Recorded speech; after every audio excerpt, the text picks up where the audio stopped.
Welcome to the Red Rose Film Club, a movie podcast that examines the wide world of cinema through a perpetually lefty, pinko, commie, soy boy, cuck, Antifa, super soldier filter. But more specifically, we love movies and want to create a podcast that would appeal to the disparate tastes of our liberal, leftist, socialist, communist, Marxist, and Leninist friends. Red Rose Film Club is for leftists of all stripes who don't know what to talk about at parties other than movies and politics. My name is Craig. I work in public education and am passionate about social justice and workers' rights.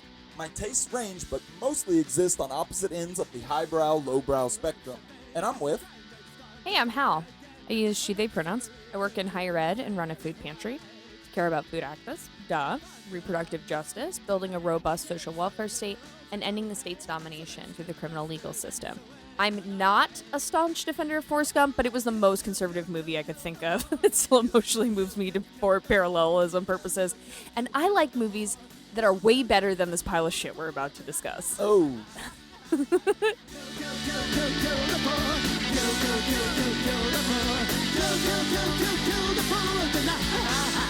So, what other pop culture are you getting into these days before we dive into the world of the Daily Wire, Craig? Oh, yeah. That's a little bit of a tease. I haven't watched that much stuff since the last time we recorded, and if I did, it was not of note. So I'm going to switch it up and talk about a music thing that I've been into, which is... Okay, first off, I'm going to sound real dumb because I don't know how he says it, but do we know the artist either J.I.D. or J.I.D.? I'm not familiar. All right, I believe it is J.I.D. He is an Atlanta rapper.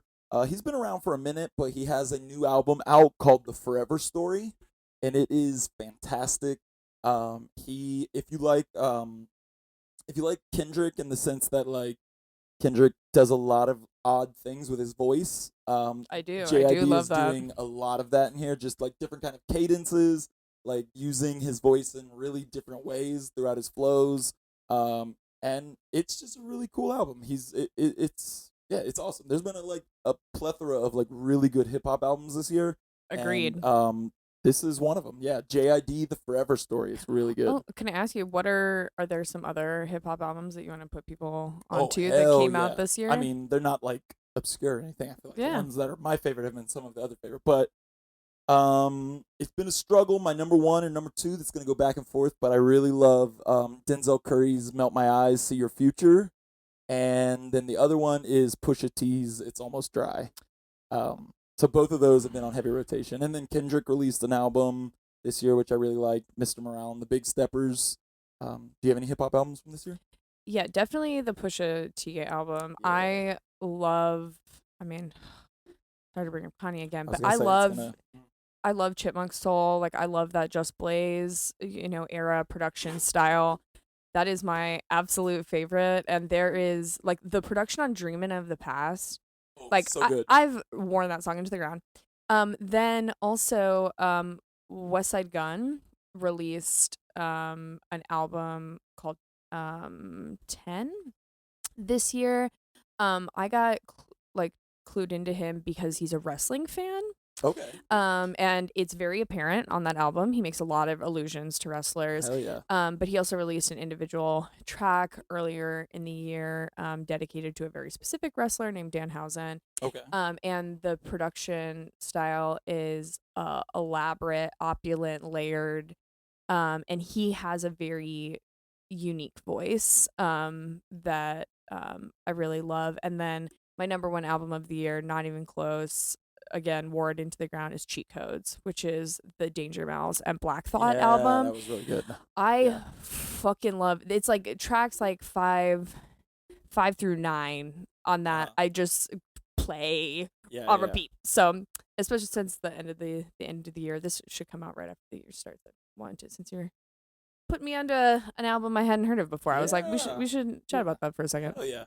Yeah. Also, I want to shout out Freddie Gibbs' new album. Really Yes. good too, sold separately. I also love Freddie Gibbs because he's like in his 40s and still like beefing with people like he's like in his teens, which is just funny to me. I don't know why. And whooping their asses up and down. And getting his own ass whipped. Yeah. I don't know. Did you see he got jumped by like a bunch of Benny the Butcher's dudes? And there was like video of it, but then he went on stage literally an hour later with a gigantic swollen eye. West Side Gun is affiliated with Benny the Butcher. Yeah, and they used to be like buds because Benny the Butcher is on Alfredo or either the one before that, and he is on Benny the Butcher's album. I'm not sure where Cocaine quite. Pinata, I think was what was Pinata, before. yeah. And he was on Benny the Butcher's last album. I think they were just like, I literally just think it was like high school, like talking shit on Instagram, and then they got mad at each other. Well, I don't like men enacting violence on each other, but I do love the way Freddie Gibbs raps. I was gonna say in theory I don't either, but I also am all here for like millionaires just beating each other up for our enjoyment. Always gonna be a fan of that. I guess it's the limited version of Gladiator that we have access to. I think my moral compass will allow me that, I believe. Okay, we'll allow it. So I hit this week. Every well, I'll say this every year for the last 4 years. I have had a movie viewing goal of a number that I wanted to hit, and I increase it by 50 each year. I definitely was watching more movies than this before I started it, but I was not recording them in any way, so I don't know the exact numbers. At that point in time, I had started recording, and this year my goal was 200. And the movie we're about to discuss actually was 200. Hell yeah. Which is depressing. What a movie to ring it in on. But I wanted to list a few mostly because in reflecting on these, I think there's quite a few movies in the last run, basically since the last episode that we recorded. That's what I have listed. Here's 201 up through 193, because that's what I viewed since in the last week. Yeah, you've been busy. Yeah, and so as a palate cleanser after watching this movie, the movie we're about to discuss today, I watched a Ken Russell film I've never watched before called Crimes of Passion, in which Kathleen Turner plays a sex worker who lives a double life. And it is like phantasm, pink and blue lights nonsense. Then I watched Sweet Movie and Pleasure, which I both rented from Cap City Video Lounge here in Tallahassee, Florida. Rent from your local video store if you don't live in Tallahassee. And Sweet Movie is a movie that I have heard of as a teenager when I used to search movies on the internet of like, what's the most fucked up movie that I can see? You seen the Serbian film, bro? Like, oh, right, that was always on the list. Yeah, every line in college. You seen Serbian film, bro? Stay away from those dudes. Yeah, I think that's a very specific red flag for people of our age range. But I watched it for the first time, and one time I even like went to check out this movie from a previous time, probably a couple of years ago, while I was in Cap City, and a friend went, "You don't want to rent that." Well, that friend was fucking wrong, because I finally watched it. And it was great. Also, I didn't realize that the director is the same guy who did WR Mysteries of the Organism. And that is a like psychedelic Lacanian head trip that I would really strongly encourage anyone who has any interest in like the intersections between leftism and like Freud's legacy to watch. Cool. What's that director's name? It's Yugoslavian. So I'm gonna be real with you. I don't. I was just on the movie a second ago. I'll try to I do not have. Oh yeah, okay. Yes, yeah. I'll give it a stab. All right. Dusan Makavejic. Yeah, I mean I don't know, but that it sounded like he had some gusto behind it. So if you like really weird fucked up shit, especially from the 70s, and you're a leftist, I highly recommend it. Pleasure is a film about sex work that came out last year that was challenging to watch but good. And then for my 197th film, I watched Fox and His Friends, which is a Rainer Werner Fassbinder film, which I thought was the first Fassbinder film I've ever seen. And then I was looking back at my letterbox and I realized around the same time last year, I watched another Fassbinder that I simply did not like. What was it? Because I will say before this might be a reveal, one of my all-time faves is a Fassbinder. What? Well, now I want to know what's the one you didn't like. Was it Ali Fear Eats the Soul? It was Ali Fear Eats Okay, the it Soul. was not that. Okay. It was Veronica Voss, which is about a movie star that is addicted to heroin. It didn't have a thrust behind it. It just didn't feel like it had energy behind it. But Fox and His Friends, yes, it was no. which has lots of thrust behind it. Oh boy.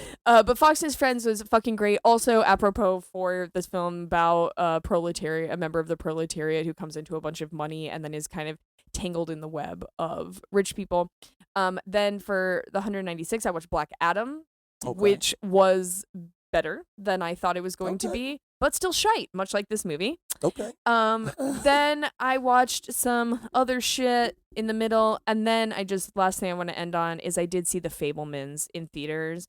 And if you're a person that loves film, you have to see this movie. Like, it's not a grand slam, like knock it out of the park, best movie ever made. Steven Spielberg has made better movies himself, but it really hits those notes of end of the year prestige, emotional family narrative that seeds a lot of information about film and the history of film and how Steven Spielberg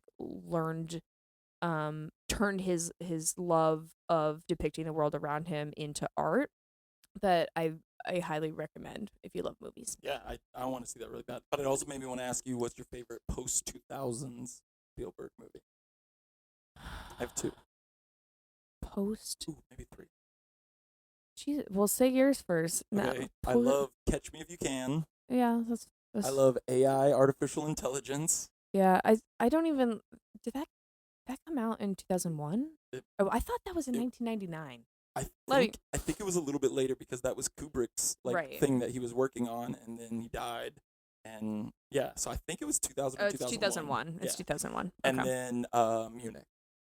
I like a lot. Munich is good. I think, the thing that's so wild about Spielberg is that in some ways he's a journeyman, right? Like he just kind of making a solidly well-designed picture. Yeah. But then there's some ways in which he's like a fucking genius who is pushing the boundaries of what's possible in film. Yeah. And yeah, it's wild. I would not so Munich I think falls into that former category of like just real solidly made. Yeah. Well, speaking of pushing the boundaries of what's possible in film, do we want to move on to the movie that we're going to here to discuss today? Sure. Did I skip over something? I'm sorry. Discussing current events. Oh shit! I forgot about the I just got so excited. I was like, we can be like quick here. I just got so excited to do a funny transition from pretending like I like this movie we're going to talk about that I forgot. Okay, so Real Natural. So Hal, what's happening in the world this week that's got you celebrating or either in despair? So I decided to go with something celebratory because I've been a little ranty and want to keep it on the up and up for the end of the year. And Axios published an article today that was reviewing some data from a Cornell run database. The article was written by Emily Peck that talks about worker strike data, and that there were 374 worker strikes in 2022, which was a near 40% increase from last year, 2021. And describe some of the factors that contributed to this, like that there's a relatively low unemployment rate. Of course, it's not zero, but a relatively low, historically speaking, and worker shortage, meaning that workers had significantly more leverage in their workplaces than they did, than we did previously. And that the pandemic continued to fuel concerns over work safety, like increasing the stakes, especially with nurses. I saw the largest private nurse strike in American history in Minnesota in September, with 15,000 nurses striking. There's also some dynamic of kind of a cascade, right, or momentum building. Like other workers see that it's possible and can be optimistic about the outcomes of their own elections. And I think like the thing to look forward to is that all these unions were established and ratified, and now they get to negotiate with their places of work. And I think I feel optimistic about that. It makes me happy to see that. What about you? Yeah, that's amazing. I don't know what I was gonna. I had a thought and then it flew out of my head. I was gonna say that if you are in a job that has a union, join it, even if it's virtually powerless. I think that's where it all starts. I know, speaking from kind of past experience, because I used to work for the state, and there is a state workers union in Florida. that doesn't hold much power, but that's how they get power, is that more people join. So I would just urge everyone that is in a job that has a union, please join. You can't take down your boss alone, baby. Well, I'm also going to celebrate because news coming down today, we got him. We nailed Trump. Criminal referrals from the January 6th committee. So wash our hands of him. This is the end of Donald Trump, right? Did we get him? I have Just set you no up for nothing. faith in processes that are run by the same people that facilitated the conditions that produced his presidency and its terrors. Yeah. I was there was a Hey, heavy you're dose joking. of Yeah, sarcasm you're in my joking. yeah. I'm the straight man, Craig. I know. I mean, it is nice, I guess, that if they had, if the outcome was either recommend criminal referrals or don't, I guess it's nice that this happened. But yes, I don't have any faith either that anything will come of this. And what I really hope is that it doesn't affect his new NFT business, because baby, them's are some good NFTs. Have you seen them? I have not, but as we know, assorted cryptocurrencies are really on the rise. Yes, Here, and his it's a are. great time to Oh invest. my god! And his are so good. They're all like, what's that guy's name? Oh, Ben Garrison. You know that cartoonist, Yes, and that always draws Trump as like the most muscly the man ever. mythiopoetic, Yeah. Like all the masculinity NFTs are. figure. Yeah, they're not Ben Garrison drawings, but they're Ben Garrison Trump physique, just shredded and ripped and like posing, and I love them. They're hilarious. I can ask this mythical Trump what his workout regimen I know. is. Yeah, it's whatever the I've dude's been from on a mission to get 300. ripped. Hell yeah. And I need to adopt, obviously, whatever his regimen is. Oh god, just Big Macs and Diet Cokes to the extreme. Oh, God damn it. All right, so now I jumped the gun a little bit early, but yes, we are going to discuss a movie that's slightly different than our normal, where we have been discussing films that either one or both of us like. Today, we're going to take a divergent here. Divergence? Divergent. There were Divergence. 2 paths in the woods, and we ran, hid, and fought down one of them. Also, I feel like this movie there should be some punctuation changes in the title. It should be run, hide, fight is more what this movie is. 7 exclamation points. So yes, this is the first narrative film distributed by Mr. Ben Shapiro's The Daily Wire. I know we're going to talk kind of about the production of this movie, but before we do that, do we want to talk about The Daily Wire really quick? Because they're a company that seemingly, you say company, they're a YouTube channel, which I think we need to just start. I think we need to just be calling these idiots what they are. You are a YouTube channel. So the Daily Wire, the YouTube channel, not the news company, is Ben Shapiro's media company that is largely, if not almost entirely, funded by Ferris Wilkes of Bentkey Ventures, a fracking company. So just keep that in mind with literally anything and everything Ben Shapiro says and hawks, that the majority of his funding comes from fracking billionaires. But you did a little research on this movie we're going to talk about, Run, Hide, Fight, and where the money for this particular masterpiece came from. Yes, I'm repulsed as hell, and I'm not going to take it anymore. So yeah, I want to talk about the production companies because I wanted to follow the money. I sit down to watch this movie and wondered, who the fuck paid for this shit?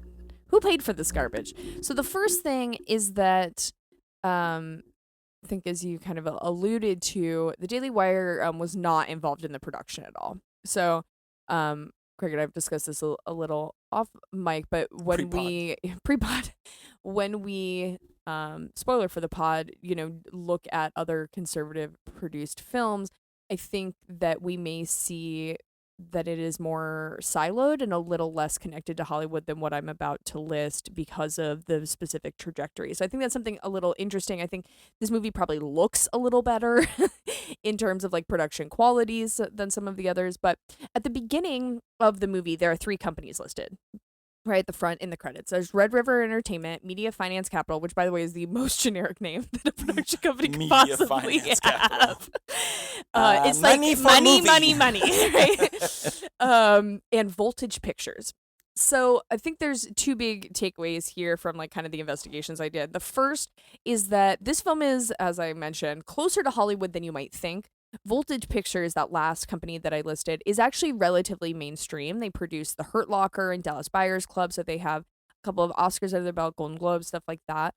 Um, and there is some discussion in an article, which I'll mention in a second, that the script during in the pre-production process was shopped around to some studios, and there's a reference to the fact that like Paramount might have been interested. So, there's some legitimacy, right, undergirding this enterprise. And I will say it does feel more like a real movie than I was expecting.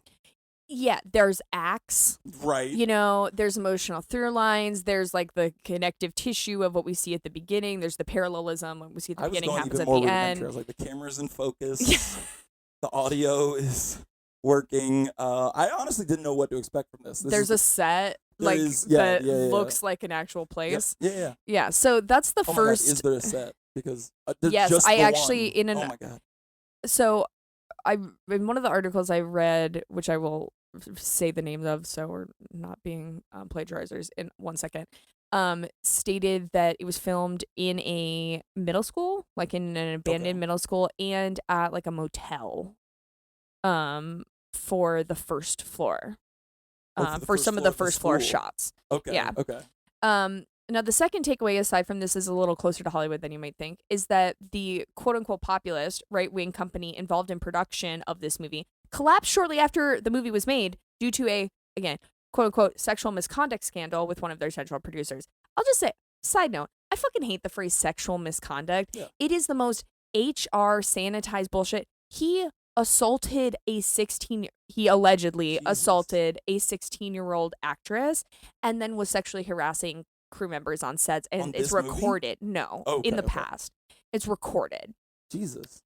So as I'm in like beginning to unwind this thread, kind of a mystery begins. I couldn't find anything about Red River Entertainment, but I did find that it's associated with a company called Bonfire Legend, which used to be called Sin State until it collapsed because of the quote-unquote sexual misconduct scandal that I just mentioned. So that sexual misconduct scandal was originally reported in a June 2020 Daily Beast article by Marlo Stern, related to the behavior of a producer named Adam Donahue, who, very interestingly, is linked to director David Lowery, who made The Green Knight most recently and Ghost Story. Yes. They were like childhood friends and are like, I mean, I don't want to cast aspersion on David Lowery. I don't know what their current relationship is, but again, goes back to that first point, more ties with Hollywood than you might think. This is not something that's a kind of isolated off in nutso land, right? Then there was also an article in December 17th, 2019 that was published on The Ringer by Scott Tobias. It's actually a film critic, a journalist I really love. I listen to his listen to his podcast. Yeah. And that article is called "Does the Movie Industry Need a Safe Space, an Unsafe Space?" Which is just like horribly prescient, right? Like it's like not. They're talking about the ideological, not being shackled, right, by ideological constraints. But really, the producer affiliated with the company is like assaulting people. It confirmed that the movie was bankrolled and distributed under the Cinestate banner. And that I also learned from this that this company is the one that bought and like restored Fangoria. Yeah, I was gonna say, I thought that was what they.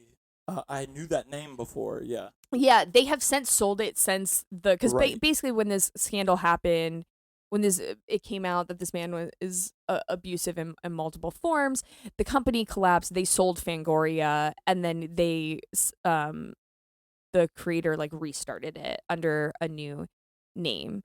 And also learned from Tobias's article that there was a kind of simulacrum moment where the filming paused for an extended moment of silence because there was a school shooting that happened on the day of filming.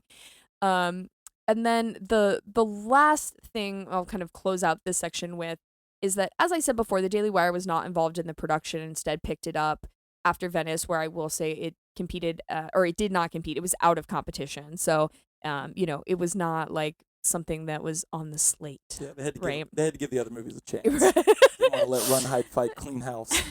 And that it's clear that people involved in the production of this movie were fucking crackpots.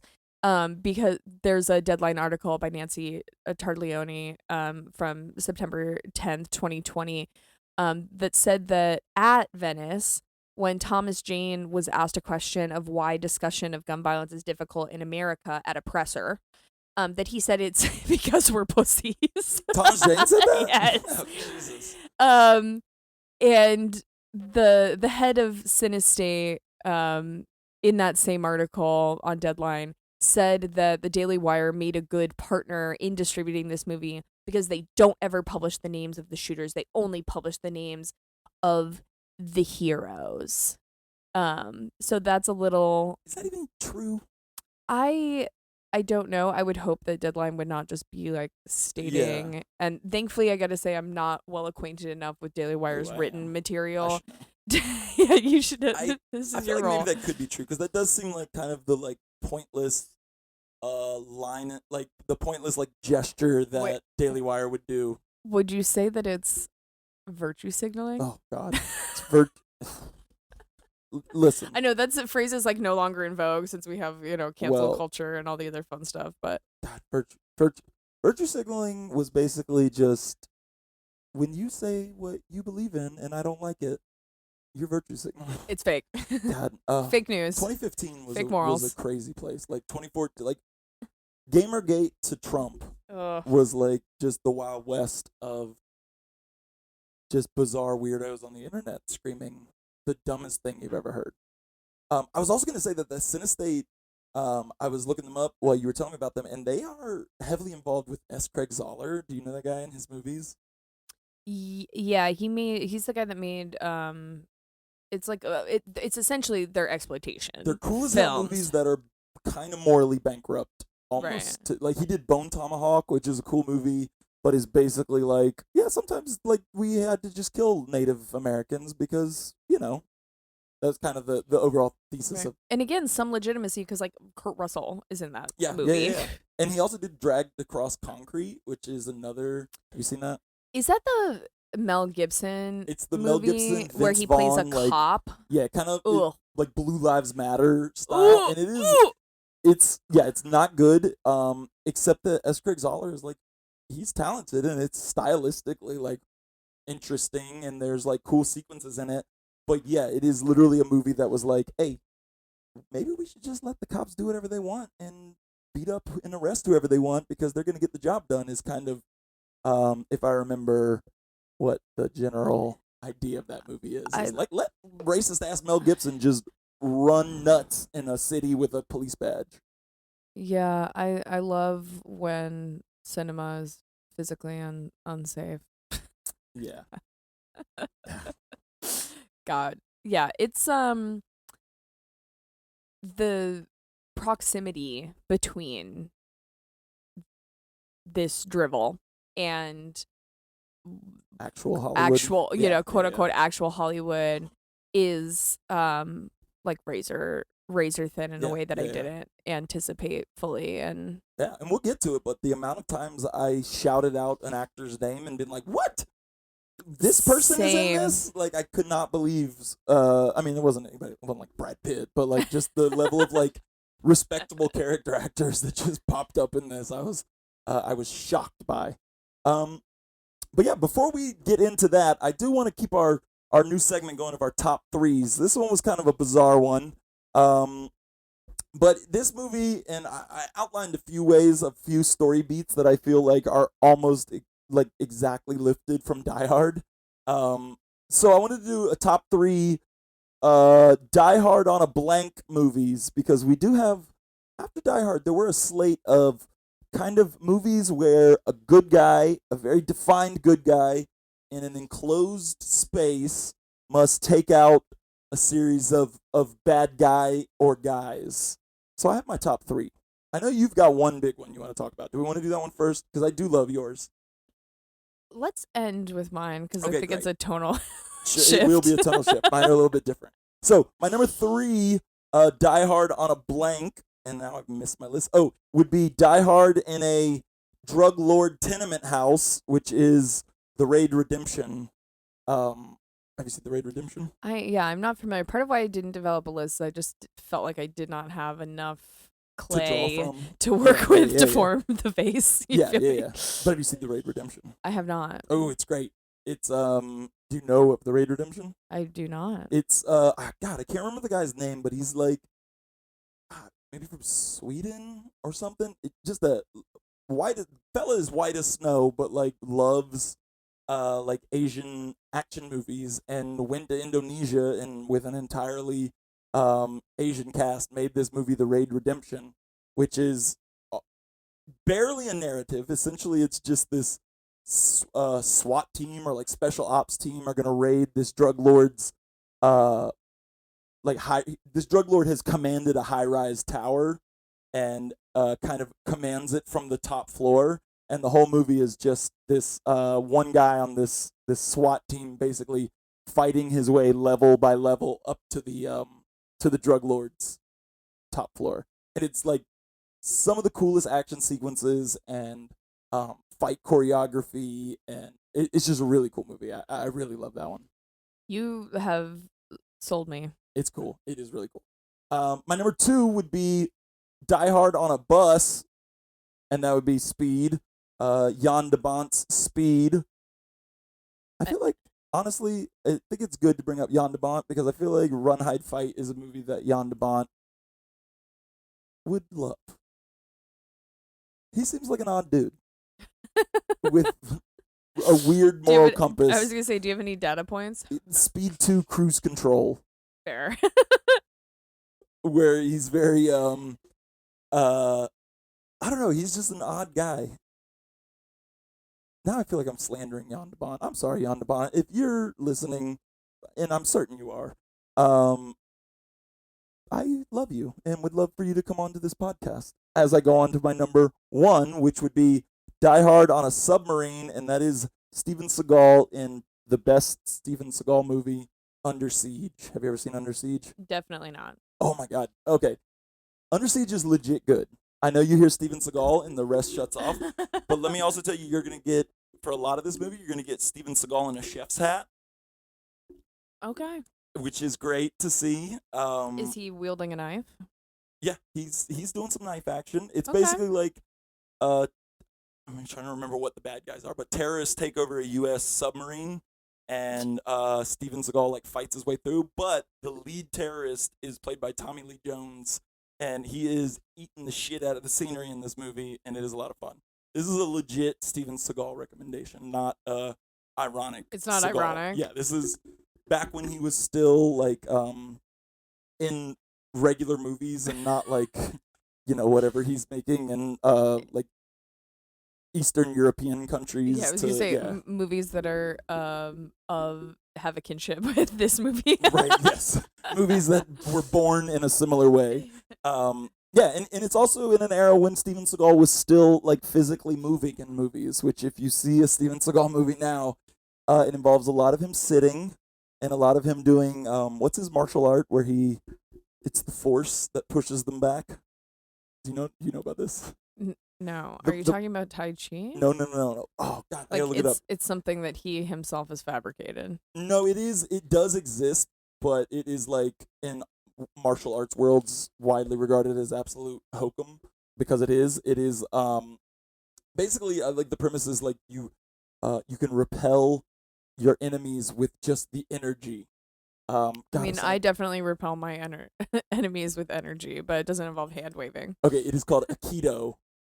Okay. Aikido, and it's kind of like just YouTube like Aikido masters because it's the funniest thing. It's clear they've just rehearsed this with people, and like dudes will just run at them and they'll just do like a finger wave, and they like will roll backwards on the ground. I'm of the firm opinion that everybody is allowed a few delusions. Oh, I love it. Yeah. I mean, go for it. Get through. Yeah, and I mean that's the only way I think Steven Seagal can make movies anymore. Where he's like, I gotta make a movie where no one touches me and I don't have to move, which is right up his alley. I'm a big fan of the way Steven Seagal says Vladimir Putin. If you've ever heard of that recording, I don't think I have. heavy stank. He said, "Oh God, I gotta find it." But he says, "I was speaking with Vladimir Putin," and it is great. He's been practicing. Now let's do that tonal shift. And what is your number one Die Hard on a blank or Die Hard in a blank movie? So let's say Home Alone. Hell yeah. Just Kevin, is trapped in the home with the intruders. The wet bandits. The intruders, the wet bandits. And part of why I like this, aside from it, fun to have that unexpected tonal shift, is also that as we see in some other movies of this kind of like micro genre, the hero or heroine in the film almost becomes like a little sadistic themselves. Well, I mean, Kevin talking run, hide, fight. It's like Jesus Christ. Yes, Kevin. But, a they little begin sadistic. to they delight. Yes. Like they're not doing this purely out of duty. It's like Kevin is like, oh, okay, motherfucker. Is like you Right, came to yeah, play. yeah. Like now I'm going to enjoy my just desserts. So I just wanted to raise that, but I don't have others because I would say action movies of this variety. Certainly some I've, watched with my dad, but it's not something I'm frequently tapping into by myself. Yeah, I grew up in a Baptist church, so this was just right up my alley for action movies. It was this was all we were allowed to watch. If people were beating each other up and shooting guns, that was the movie to see at. But yeah, let's get into this very sadistic movie. I was honestly shocked at the level of sadism and just the general feeling that your enemies should suffer as a general theme. Which is not, I know Daily Wire didn't produce this, but that is not far from Ben Shapiro's just kind of ethos, as it were. But yes, this movie is called Run, Hide, Fight, or as I suggested it should be changed to Run, Hide, Fight. Because definitely fight. Yeah. It also is basically kind of saying, if you run or hide, you're kind of a weakling. You should fight. Yeah, that there is no. I think the movie kind of operates on the premise that you have no chance of survival if you don't fight, but also there's some plot armor on the level that if you commit to fighting, you'll probably be fine. Right. There's some mythos building, right? Yeah. That if you just buckle down, it's like that bitch was being shot at with a AK behind a locker, and you hear it dinging off the Right, locker. yeah. So it's like fight. There's a moral imperative to fight, but also it's doing some ideological work of convincing you that not only should you fight and must you fight, but if you fight, it's gonna be fine. Yeah, It's and gonna you'll totally be be fine. Yeah. Yeah. So this movie begins actually it begins with a streak of sadism, I thought, which is our lead character Zoe and her father, whose name I didn't write down, but it's Thomas Jane, which was the first time that I went, what? A real actor is in this movie, and it's Thomas Jane. They're hunting, and he's saying some bullshit about. He's just monologuing in a way that I literally in just my notes just wrote "Who cares" at what he's saying. It's about the war and about the nature of killing things. It is conservative love language. The Thomas Jane character is just conservative dad's avatar. Yeah, I thought about we said last episode a decent amount during this about the Ben Shapiro's reaction to the Florida Project being about the need for quote unquote family values and the presence of dads in the home, and it's well, yeah, no wonder you picked up this fucking movie because that's he's literally seeding the skills and mind frame that the daughter needs to occupy in the first scene of this movie in order to carry out what she does throughout the rest of the movie. So dads will literally protect you from school shootings. Yeah.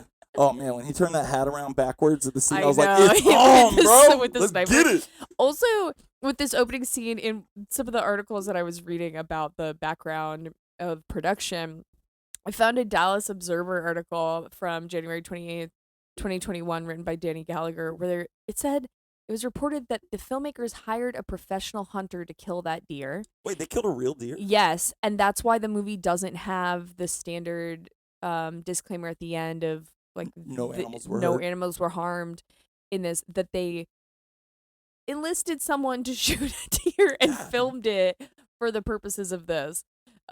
So that's horrible. That's messed up. This is Ben Shapiro's Cannibal I Holocaust. was just Yeah, deers and turtles. yeah. But yeah, they shoot this deer and it does not die right away.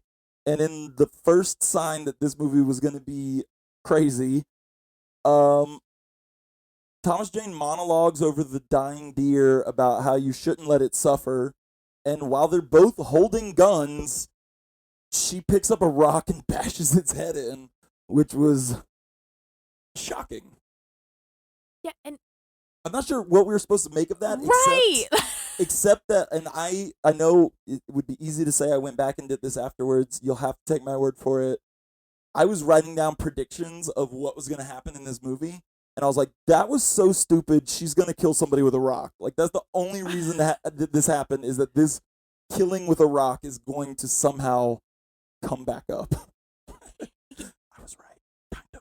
Yeah, and I guess we could talk about this more, but that parallelism is not absolute, right? And that she does not end up doing that. She does Right. leave the human, which I'm like, what are you communicating here? I think literally what Like, they're it's so communicating opaque. is let your enemies suffer and be in pain as much as possible.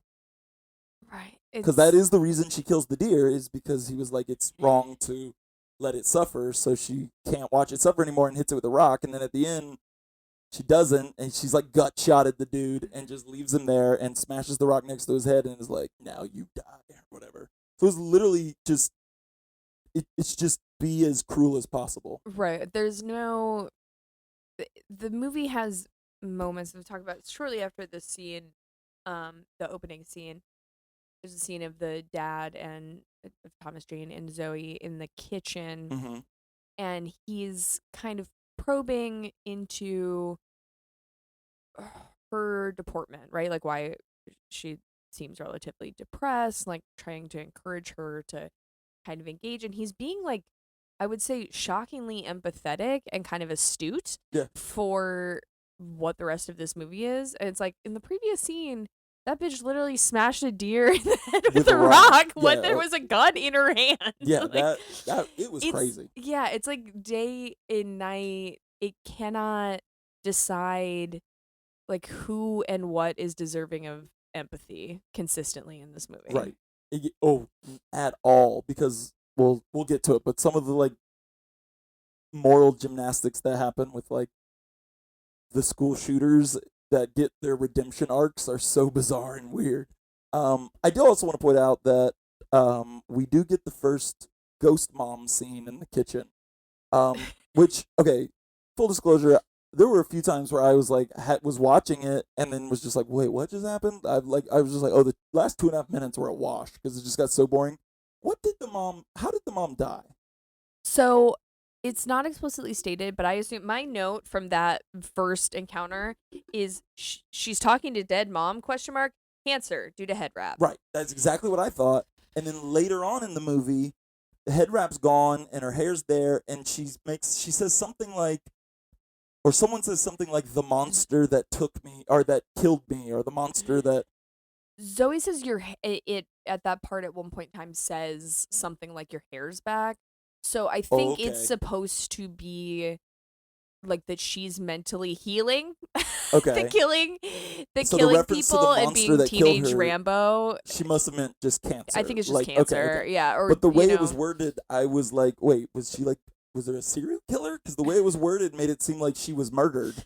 So I was very confused. I initially thought cancer as well, but then the strange dialogue later on, I got, just very weird. Also, I do like that the dialogue in this movie is very, stiff. But when Thomas Jane walks in and he goes, "Who are you talking to?" She goes, "I'm talking to a fly." Which I was like, all right. I guess that was an attempt at a joke. There's a few scenes like that where I'm like, was that supposed to be funny? But I'm not sure.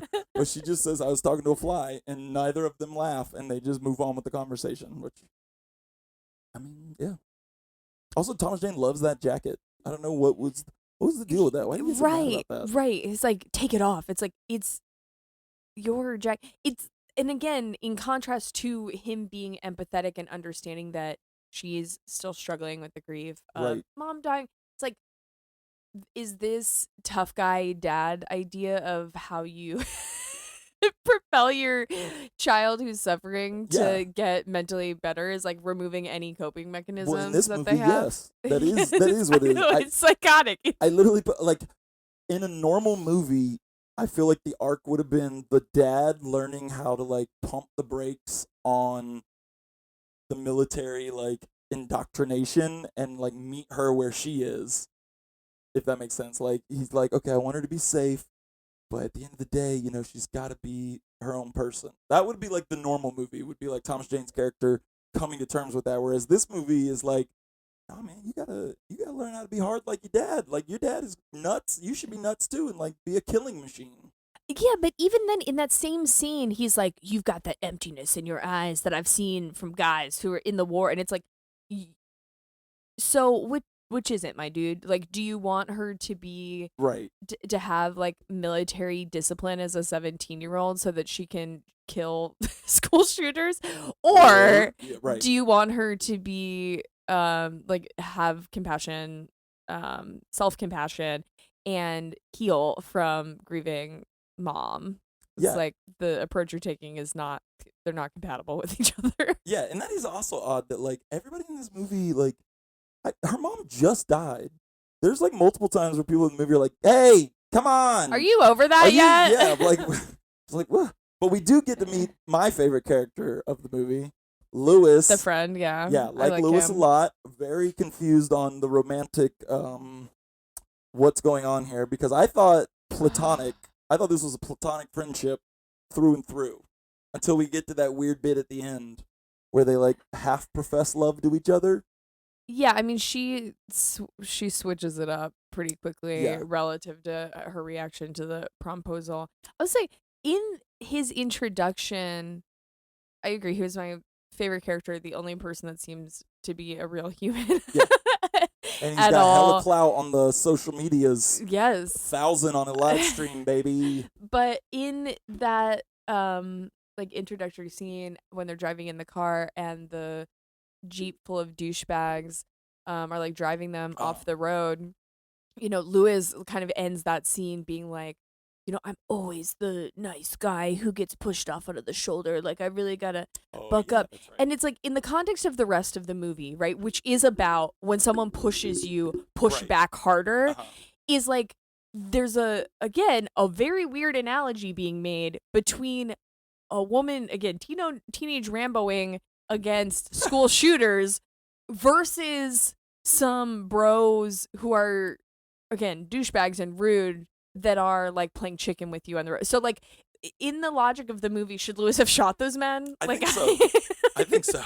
I think the logic of this movie is just be as violent and cruel to anyone who crosses you. And Yeah. don't those bullies in the car doesn't he get shot in like a isn't that the same kid that gets shot later on?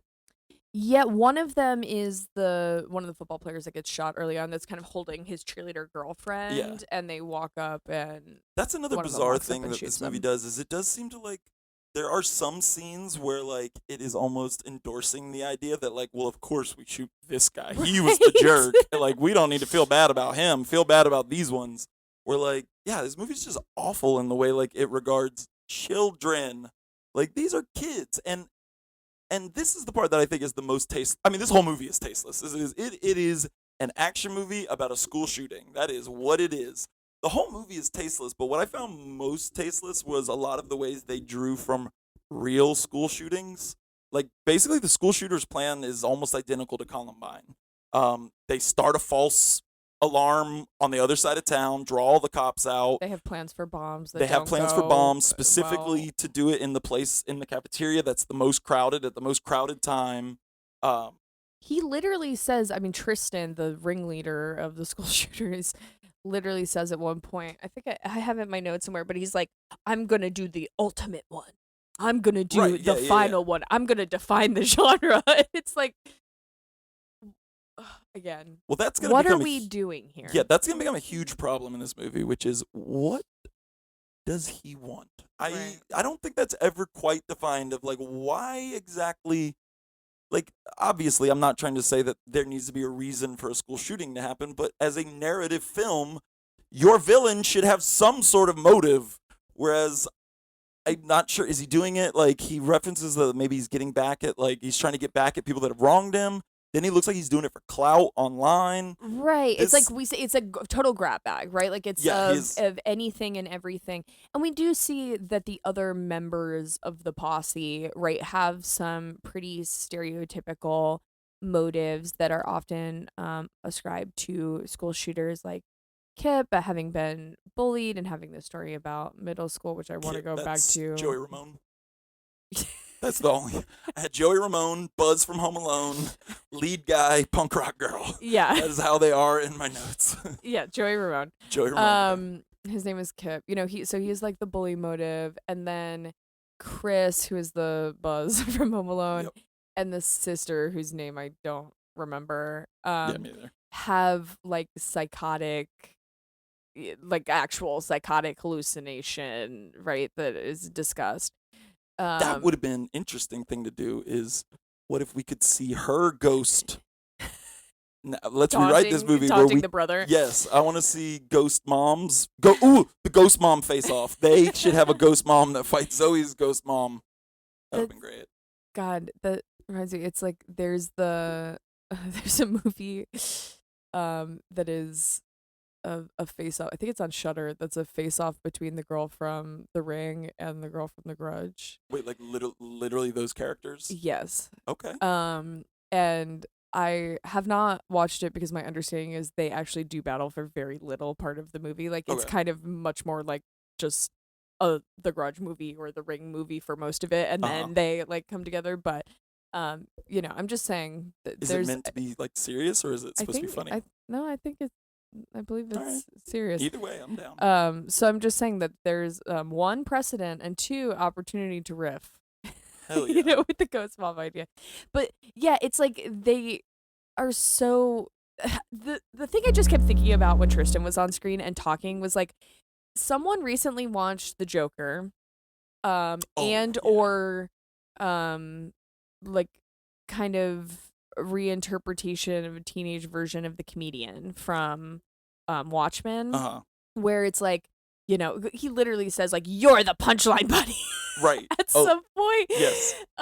But humanity is the joke. He gives like an Agent Smith speech at the end where he's like, he but says it's something not like refined and focused, and it's not like ideologically consistent or coherent in any way where it's like at all. Right, like the motor behind his action is totally unclear, and it just comes off as a general spoofing of nihilism, but like whatever conservatives think nihilism is. Right. It seemed like a lot of just rolling up what they don't like about the libs into like a stereotypical character. And there's so much like giving like little treats to the conservatives, because when he starts shooting and yells trigger warning, I know. I about lost my shit. I was like, what is this? He also, in that first scene, also at some point I had written down in my notes that he yells, "Hope has nothing to do with it." Oh, yeah. Is that when he's talking to the Christian girl? Yes. Which was also an oddly specific reference, because that is a kind of mythos that's surrounding, I don't know, I don't want to talk about this insensitively, but the Columbine shooting had do you know about the similar? Yeah. And I was raised evangelical, and in evangelical circles, that story was like huge. Like the family put out a Right. book. Would you stand up Yeah, for the your book was called faith She in the Said face of Yes. an AK? And it turns out that maybe that didn't quite happen that way. It did happen, but it was a different student. There's just a lot of like conflicting information. I'm sure it's there's a great book that is called Columbine, by Dave Cullen, that I would recommend. Somewhere. There it is. I got There right it there on is, the shelf next to visible. us. And it dispels a lot of. First off, it's one of the best accounts of Columbine itself, and it also spends a lot of time kind of dispelling a lot of the stuff that the media really fucked up with Columbine, like just the way it was spoken about, the way that those kind of stories were ran with before they were ever checked, or before um, everyone involved was kind of counted for and thought of. Um, but yeah, this movie just kind of takes all those little bits of Columbine lore, for lack of a better word, just like the idea of the cultural idea of Columbine, and then it's just like, we're gonna make a movie out of that, and it just seems gross and icky and weird throughout. Yeah, I think it's really un it's about anomie, which is a sociological term from Emil Durkheim that refers to rootlessness. When there is Mm, a lack of sense of foundation, mm, kind of a free floating, unmoored societal experience where people are not like bound to each other. right. I think there I think a lot of people from a variety of political perspectives are afraid of that for different reasons. But conservatives respond to that by saying, like, you're going to be bound with glue to the most retrograde version of the ties that can bind Uh-huh. us. Um, and there was a part in that scene where Tristan is talking about his plan and kind of monologuing, right, walking through the cafeteria while they're shooting people, and he starts laughing about the fact that all of the response plans for school shootings are voted on That was at the school very board, weird.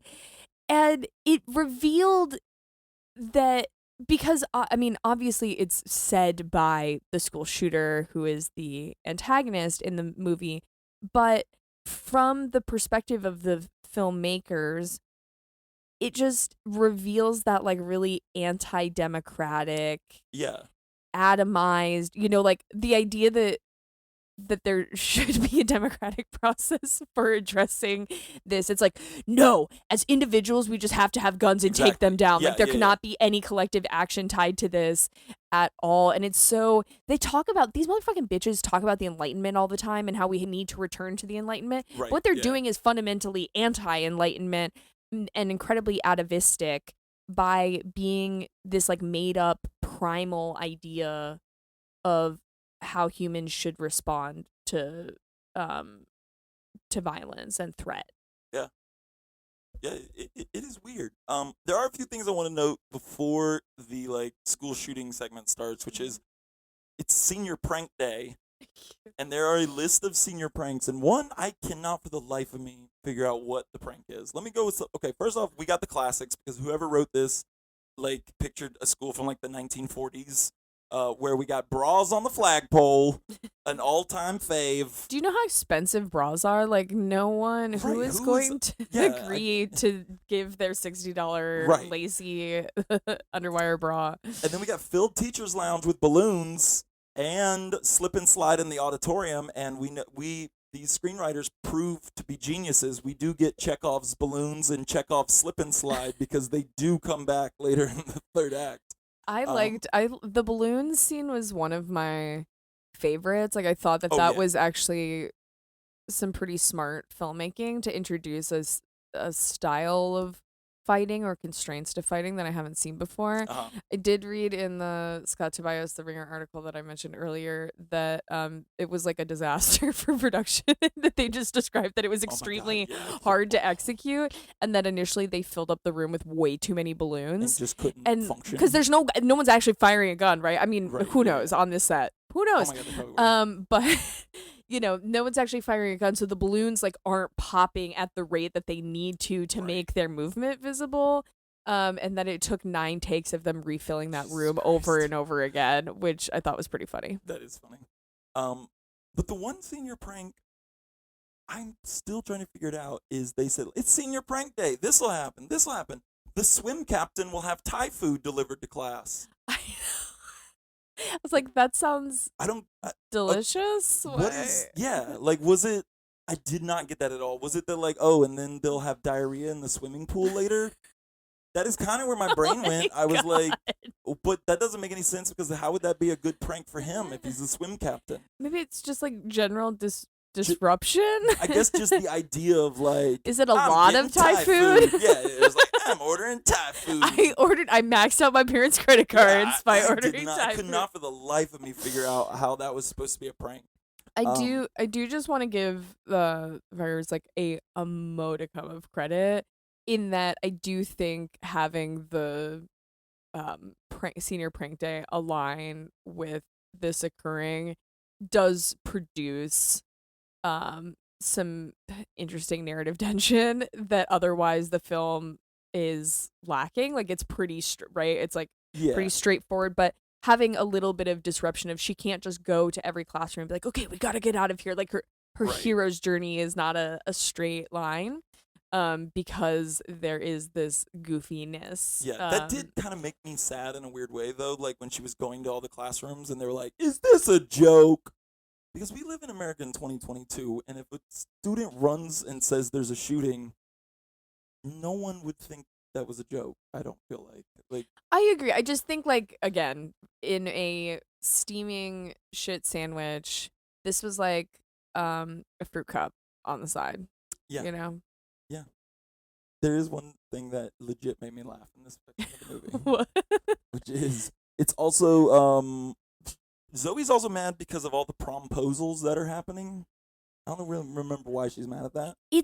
This is kind of what I mean. Part of why I like because it casts the juxtaposition, right? It casts a relief, or a foil to dumb shit like this, where there's just like the characterization is painted with such a broad brush. It's just like her mom died, so she's really upset and she hates everything and she hates everyone. So in contrast, like doing something that is a little like, oh, let's develop a little bit more like creative narrative tension of like, oh, how's she gonna navigate around this challenge? Yeah, Instead, her yeah. characterization is just like brutish. Right, And kind of she's mad at nothing, everything. Just everything. Yeah. Because like I feel like that's where they messed up is like, yeah, I get that idea that like somebody who's grieving would be brooding. But like I feel like a better movie there would have been a direction for the ire, the brood, rather than just I hate all this. Well, and it's like when she ultimately is proposed, has a prom proposal. When Lewis prom proposes, she gets super upset, and then talks to her dead ghost mom, and says something to the effect of like, "It's about the boundaries of it," which, you know, fair if I'm taking it at face value. Like I understand the general feeling that you don't want to feel like someone that you thought was your friend was just kind of teeing you up for some romantic or sexual interest.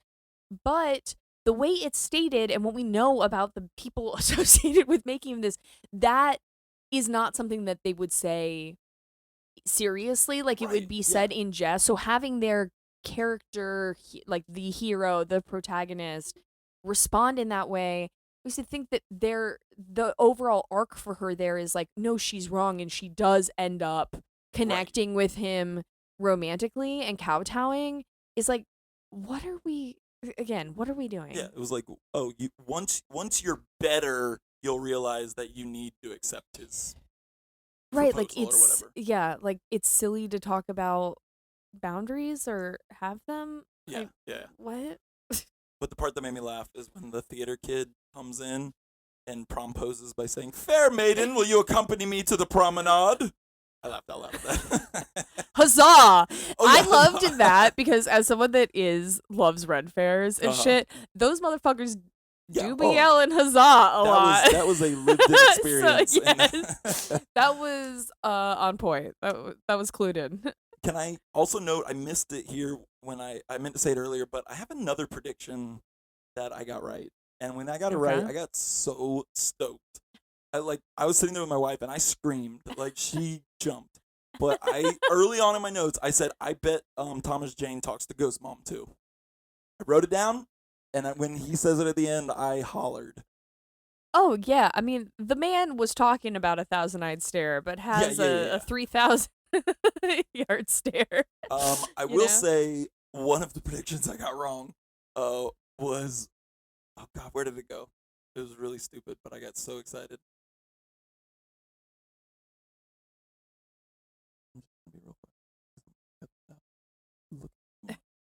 All right, shit. I'll get to it when I find it. I will say we did skip over the first appearance of Barbara Crampton. Babby Cramps, we And love her. I legit yelled Me in too. my house Oh, man, I love when Barbara she came. Crampton. Same. I'm a Yeah. huge fan of Stuart Gordon Yep. films Beyond and that yeah. she's in, From Beyond and Reanimator. She's just, classic if you're not familiar with her. Classic scream queen, but I would say scream queen of the like B movie variety, in more recent years she's been in some Shudder stuff, but the in addition to Stuart Gordon films, movies like Chopping Mall, Oh yeah, hell she has cameos in things like Puppet Master. Like she's just not the, big glossy horror movies, but the kind of nasty, dirty, gory, fun, splashy Yeah. shit that we love. She is She's it's her bread and brilliant, butter. Yeah. And she's also in and I think she's really funny in it, but You're Next. Yes, Yeah, yeah. she's the mom in You're Next, and she's just really good and kind of playing a little bit of a version of like her former self in like the 80s, kind of like what if these scream queens were now like a mom, Moms. a suburban mom. Yeah. But yes, I love Barbara Crampton. Here's one of my failed predictions is that I wrote that I thought Barbara Crampton was going to be the one to soften her. Same. Before I realized this movie's theme is no, we need to harden her. That's how we. I thought it was like we were on a She's trajectory. being weak. Yes, yeah. I thought we were on a she's being weak. trajectory of like having her come and accept the people who are trying to like make her feel better, and I thought Barbara Crampton was going to lead that, but no, the movie was basically like, yeah, push those people away and harden yourself to the world.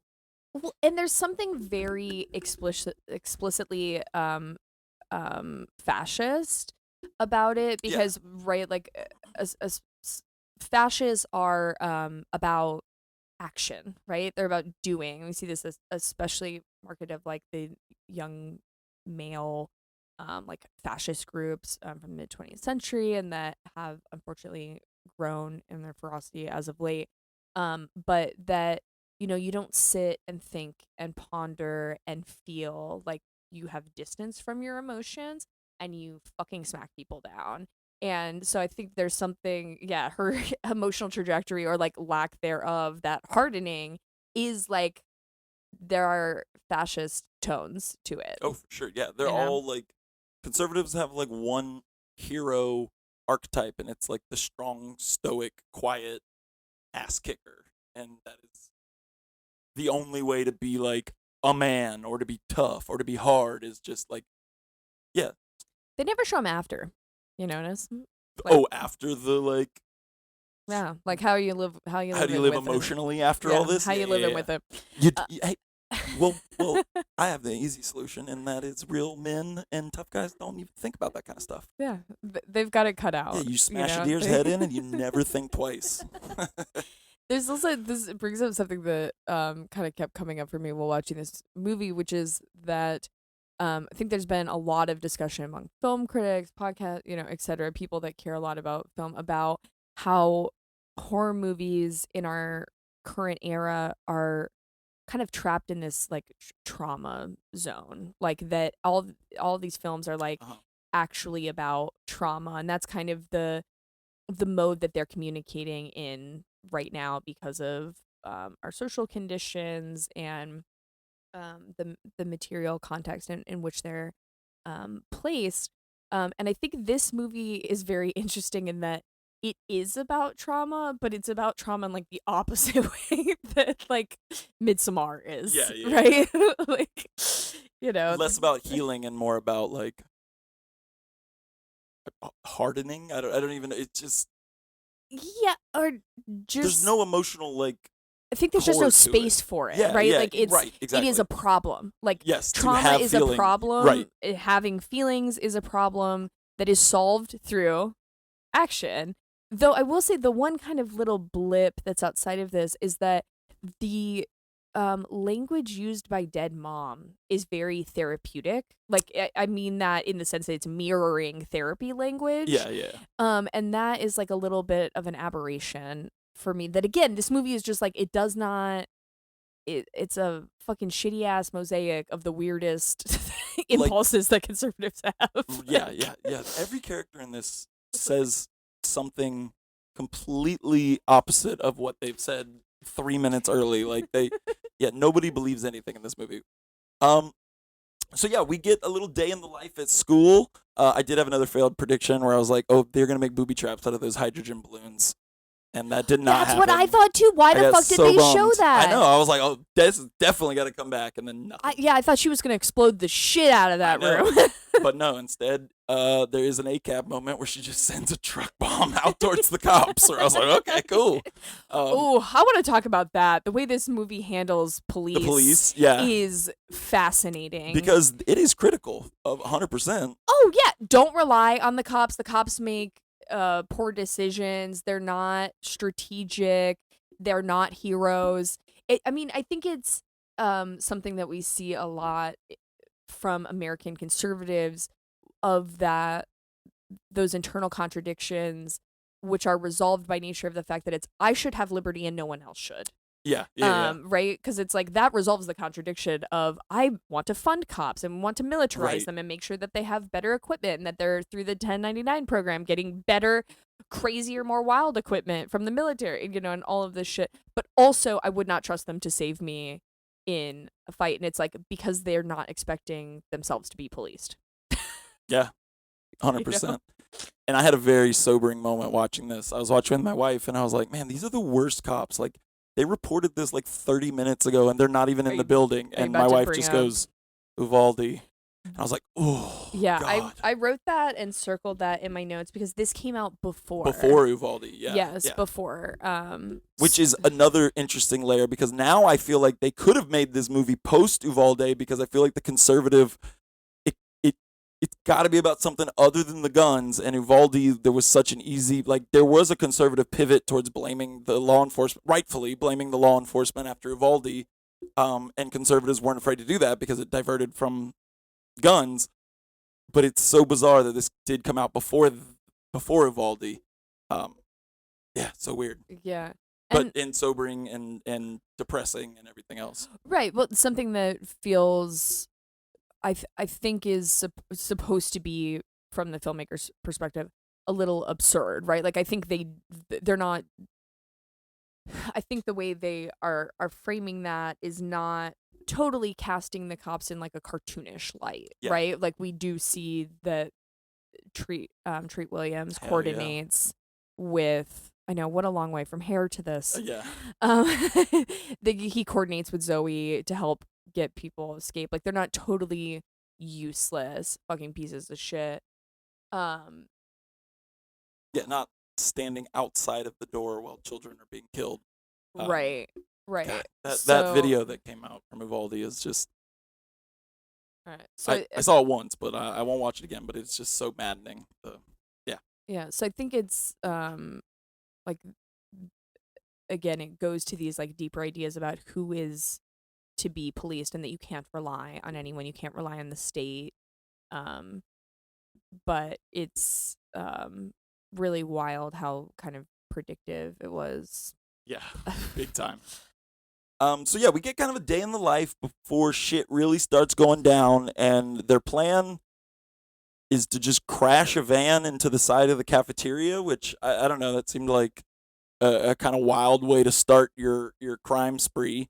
Um, and this movie is violent, and they swear a lot. That was something I was not ready for. I thought this was going to be like a Disney-fied version of a school shooting. But this movie is like really violent.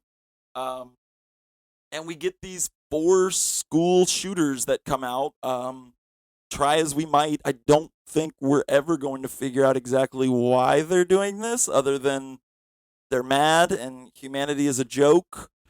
And the vice principal wrote him up last week. That might be the closest we can get to a motive. I don't know. But even then, he said, Tristan, the lead guy, says to the principal that he intentionally got in trouble so that he could get into his office to access his keys and make a copy and then put them back. Yeah, so that would make no sense that was the reason that made him. Yeah, he's clearly planning this Right. before that. Yeah. No, I mean, Yeah. I think, and this feeds into conservative narratives about gun violence and violence in general, which again is that it's atomized, it's an individual problem, it's psychos, right? As opposed to something that could in any way be anticipated, Right. planned for, or addressed through collective action. Yeah. Like, he's just like, no, he's the most evilest teenager that ever Right, yeah. existed. He's Just Satan. evil teen is Yeah. the whole character. And then a really bizarre thing happens where he tells them to get their phones out. And first off, there's a bit of clunky dialogue that I had to rewind a couple times because I wanted to write it down. But like the way he says it is, he tells them to get their phone out, and he asks one of them, "Who in this world would you most like to know that today could be the day that you die?" Which that is a labyrinth of a sentence. But yeah, so he has them all take out their phones and start live streaming. And what I honestly thought was the movie's weirdest social critique of that, like, teens always doing it for the clout. And I'm the whole time I'm like, bitch, this is the Daily Wire. These are the most like terminally online assholes on the planet. Like, I know you are not about. I know they didn't produce. They just distributed it, but like, how is the Daily Wire going to lecture anybody about being online too much? Like, that is all. Like, Matt Walsh has a career from just being online and complaining about the first thing he sees. And part of this movie is like, these teens only care about their follower count. I was very annoyed by that. It also just doesn't make any sense because having that communication line open is part of what enables some of the hero's response. Right, yeah. Right? So it's like, again, within the frame of the movie, like, it's this guy is clout chasing, but he is, it's ultimately a good thing, right? That he's allowing that students are allowed to contact their parents. Like, Yeah, it's not like, narratively, it's not a bad thing, though they seem to frame it that way. Yeah, and I also think the movie is kind of dumb in the way that, like, they keep saying, like, stop showing the school to the news because that's going to help the shooters. But then the shooters are live streaming, and y'all don't seem to have a clue what's going on inside. I was like, wouldn't it work the other way, that the live streaming shooters would help the police? Well, I think the issue with that Maybe I was got that too in they the weeds on this didn't. one. Yeah, I think the issue with that, when they asked the news, like the reporter on the outside, is that they were filming back against where the backdrop was, like doors exiting, Right. and so they didn't want to reveal to That they were the escaping. shooters where the other youth were escaping. I thought it was more like, you're going to give away our plans. And I was like, no, I think it was like they were actively trying to exit. Gotcha, And at okay, that point in time, yeah. no one else knew that Kip was chained up in the theater and that the girl was dead. Yeah. So there's theoretically two free floaters that are not in the cafeteria that could be running out there to shoot once they hear. Because the school shooters, Tristan and Chris, in the cafeteria had a screen with a bunch of different news up. Yeah. they were really on top of it. Also, where'd they get all these resources? The kids or the Yeah. yeah, I know. Like these kids just have and they say weird shit throughout. Like I can't remember. There was one phrase that I was like, "What?" Did like a 1970s it's just weird phrasing. I was like, "These are supposed to be teenagers." What?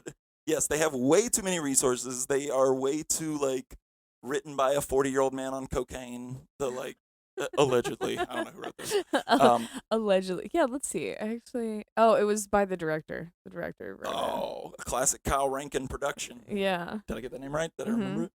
Um, so he oop. Oh, we do have a big character moment, and that is Zoe escapes. And there's a big moment where she escapes, and the camera lingers as she decides to turn around and go back in. Um, so she chose fight. She could run. We saw her run. We did see her hide. But no, fight, baby. She goes back in and fights. Yeah, I something that is, and there's only so much exposition that this movie could do, but I think something that is interesting about her quote unquote training at the hands of her father and how conservatives generally talk about school shootings is like their knowledge of or what they conceive of as fighting is like shoot.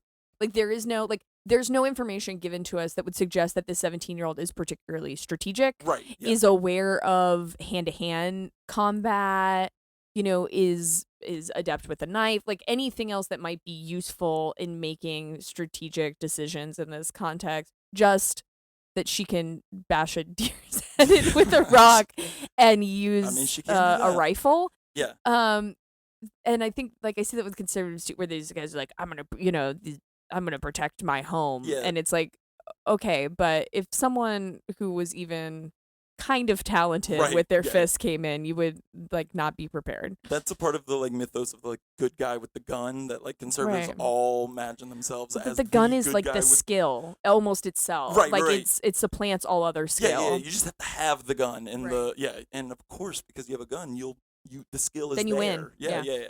And then actually kind of tagging on to that, we get to what I thought was the most mean-spirited moment of the whole movie, and that is how they treat that poor security guard.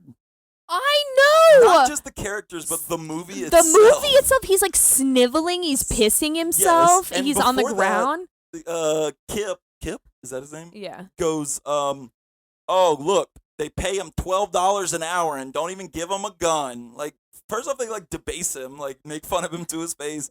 Then he falls down, pees on himself, and snivels in his. What is the movie like trying to say there? I guess that it is like you should have a gun and then you won't be a like sniveling little piss pant. I don't know. It was weird that it was like the movie was going out of it because it cuts back to him sniveling in the office. Like it shows Right, him and then it later, goes yeah. back to him later to be like, reminder, He's still crying. still a little beta cuck in here. Yeah, that was bizarre. I literally even wrote my notes just beta with 5 exclamation points. So yeah, the school shooting happens and then Kip announces that he's starting phase 2, which I think was just get all the other people and put them back in the cafeteria. Yeah, but he makes a big pronouncement, and I was like, "Oh shit, what's phase 2?" I know, and then that right? peters out almost immediately.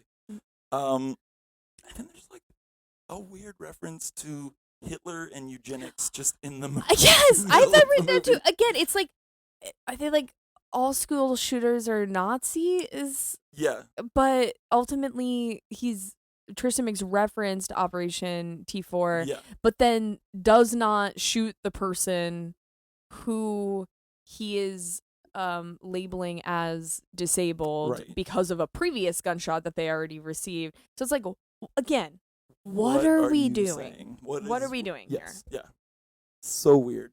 Oh, and then it was also mean when the punk girl murks that janitor. I thought that was just like the working class people in schools just get zero respect in this movie. Yeah. It's like honestly everybody, but like every adult in this movie, like that is supposed to be like not a cop or like a school employee, is treated like a moron. Veteran is the only respected Yes, yeah, of course. role. Yeah. I think there's also around this time is when like the cops start showing up. Yep. And the sheriff starts showing up, and there's again another like, what is this movie doing? It cannot be coherent for even 1 second, because there's a cop that doesn't listen to Treat Williams, sheriff, and goes up and gets himself blowed up. And it's like, wait, I thought we were supposed to be a hero. So you're not supposed to be a hero? Yeah. Like, what? It's What? so confused. You can only be a hero if you're a 17-year-old blonde girl. Right. I will also say a major problem with this movie, like the action of this movie, is I have almost zero idea the layout of this school or like where things are in these big scenes. She's like running all over the place. all over the place. And she's like, I got to stay away from the cafeteria and because we that's have where no everyone idea is. where And it's she like, is at any point in relation to the cafeteria. I feel like that's why, like, if we compare it to Die Hard, like Die Hard spends a lot of time like before the shit pops off of like you get the idea of the lobby and the floor where they're having the Christmas party and the floor where his bedroom's on and the roof. Like you get all this stuff, so you get kind of a sense and a layout of where everything is. But this movie is just she's just running and it's just cafeteria. Stay away from cafeteria, and I have no idea. It like really kills the stakes in a lot of the like action sequences. I totally agree. That's what I was going to say is that especially once we, the audience, know that Kip is chained up and that the girl is dead. Joey Ramone. Wait, Kip. Oh, Kip is Joey Ramone. I messed it up earlier. Then I said Kip when I meant to say the lead boy, Tristan. So listener, go back and put in Tristan when I said Kip earlier. One of the things about that is that like Tristan does not know that the girl is dead and that following the balloon fight, and that Kip, Joey Ramone, is locked up, chained via handcuff that I think Zoe stole from the security guard. Because he was sniveling. Right. So he doesn't know those things, but she does, and she's running around all the hallways like constantly like freaking out, looking every which way, and it's like there's no threat to you here, right? Like in this moment. And Tristan seems not concerned at all that he's not hearing reports back, that he can hear gunfire theoretically that is unexplained and that he hasn't sanctioned. At one point he goes, go find out what made that noise and that made me laugh out loud. Like they hear gunshots and he tells them in a really funny way. He says, he just says it real stupidly, like, go see what did that or something. Oh, also Anna is the name of the sister who dies. Oh, Punk. Yes, Punk girl. Spikies. Mm-hmm. I love that. Yeah. See, she had a cool look. At the very beginning when they first interacted, she goes, "Oh, you have spikes." yeah, and she just when she shoulder checks her for no yeah. reason. Oh wait, what was in the ceiling? A gun, I would assume. The gun. Oh, that, and she got it Anna, out. Yes. Okay, because I do remember she looks for something. And then somebody comes in, so she pulls her hand back. And then in that moment, I was just like, oh, wait, she never actually found anything? But I guess she retrieved the gun. I believe that Anna took the gun when she walks down and shoulder checks the main character. Yeah. Hey, keep a low profile. We're about to do a school shooting. Let me just slam into everybody that walks by me. Right. But yeah, we do see Joey Ramone, Kip. This is the time when Zoe hits him with a fire extinguisher in the face. Woo! We do get a little bit of insight into why Kip is doing it, because he got pantsed in the 5th grade and everyone saw his ding dong. So yeah. I guess this was a moment where, and I mean, it's important that, I mean, no one should be like, put this caveat, no one should be fucking shooting anyone, right? Like, but the way Zoe reacts to this disclosure, where she says, like, because he makes reference to, like, people snicker behind me and people laugh at me and teachers make things, and she goes, have you ever considered that maybe people are giggling because they're happy? It's like, okay, so the movie is taking the stance that not only is obviously bullying not an excuse to shoot people, which is fair, legitimate, and right, but that bullying is fake. Right, yeah, that bullying Yeah, it's just like gaslighting, basically, of being like, they're not laughing at you, they're laughing because they're happy, which is insane. Um, and then, okay, does Kip make, is this movie make a dick joke here? Because Kip goes, they were all laughing at me. Even the teachers coming up short on homework. Yes. That is a dick joke? Yes, that's what he's Jesus saying. Christ. Like he interprets that as The them teachers making were laughing reference at to his- it, yeah. and Zoe then responds saying, like maybe the people that you think were laughing at you are just happy, and then maybe the teachers were just like concerned about your academic performance. Right, Is yeah, what yeah. she says. It's like, oh my god. Oh, jeez. Then this I loved is one thing Tristan yells is never ever let it be said that video games don't lead to real life violence. Which is just like a evergreen of conservative talking points to shift the blame on anything other than the actual problems. But, and Um, it's also like the individual responsibility, right? Because it's like that you were so susceptible Right. to the video games. um, then we get our big, the big scene with the shooter and the sheriff talking on the radio. This is Al Pacino and Robert De Niro at the diner in Heat.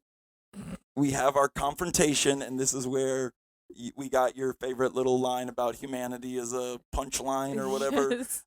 You're the punchline. Yeah, I took a lot of notes on this one because it seemed like this was one of those scenes that I feel like Kyle Rankin, he wrote it and he dusted his hands off when he was done and went home and said, honey, today was a great day at work. I nailed this one. Pat himself on the back. Yeah, and it is the clunkiest bit of nothing that happens in this movie. But the way it's treated, it does feel like, God, I gotta really give some weight to this bad boy. Yeah, that scene sucked. And then Thomas Jane shows up with a giant knife on his belt. And also, I wrote in all caps in my notes, Thomas Jane has a sniper rifle in his truck. Yeah, and is just carrying it around. Like, yeah, in his truck. Like in the bed of his truck. It did not even look like he unlocked anything. Like it was just in there, a bag, in the back of his truck. And then they were acting like him wearing tan was camo for everyone around him. Like everyone would be on high. Now, whether or not they would do something, right? As we could tell, the cops do shit nothing. But they, as if no one would be concerned. Like everyone's not vigilant and on high alert to just see a guy with a giant rifle bag. Yeah. Until like he actually does something and stops one of the bad guys, at which point he's immediately arrested and put in the back of a cop car. Which was another thing. Like, what does this movie believe? Right. Like, does it want him to do that? Does it not? But yeah, Thomas Jane. I think what it's saying is that the cops are stupid. Yeah. Oh, 100%. Disdain for cops, which hey.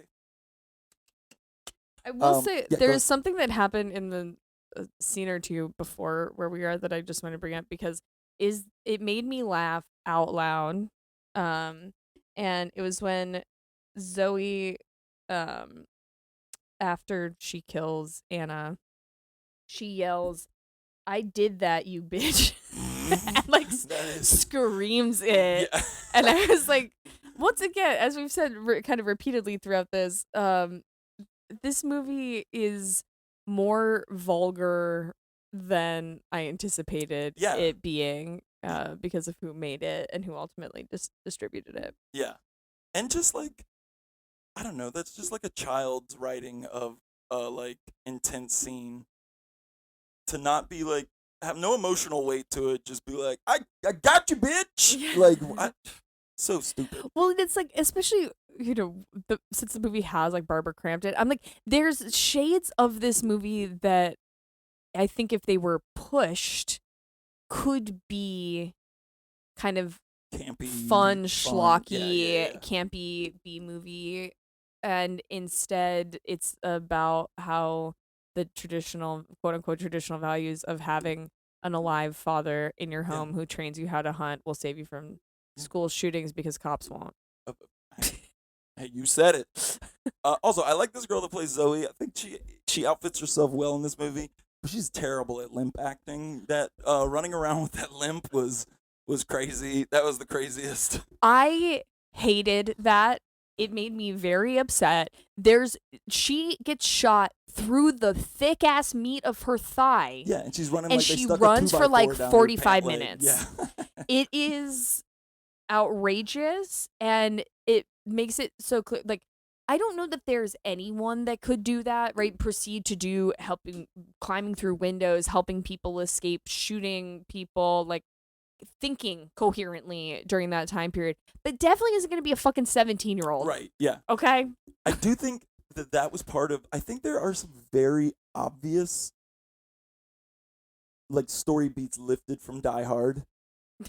And that was one of them. Like, Die Hard is like, okay, Hal is showing me their letterbox review, and it says, "Run, hide, fight. This bitch really runs around for a solid 40 minutes after being shot through the thigh." Yeah, she does. It was like the lasting impression for me. It was crazy, but I do feel like they were like, there's, okay, I have a whole list here of beats that I feel like are kind of lifted from Die Hard, but one is like, he hurts his feet, like there has to be some sort of physical obstacle for them to overcome. Then there's like beats that just seem so close, like the first like confrontation between Zoe and Tristan is over walkie-talkie before they've met, just like in Die Hard when they like have their Roy Rogers like talk.